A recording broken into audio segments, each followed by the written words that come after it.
Hello po, Cyrus Kitchen. Magbe-bake po ako ng pecan cookies. Ito po siya, 2 cups po na flour, all-purpose flour. Lalagyan po natin ng 2 cups of pecan. Yung pong iba, ginarind ko. Yung iba po, kinat ko lang po ng knife. Tapos 4 tablespoon po na sugar. Tsaka po 2 teaspoon po na vanilla. And ito po butter. 2 stick or 1 cup po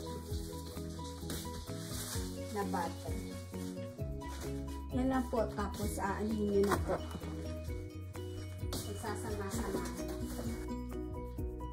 Haluin lang po nyo. Ganyan lang po nyo. Yan. Ito na po siya. Nahalo na po.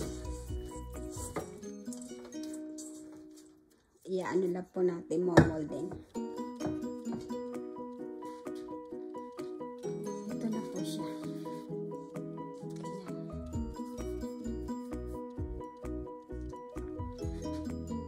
Lalagay po natin sa oven.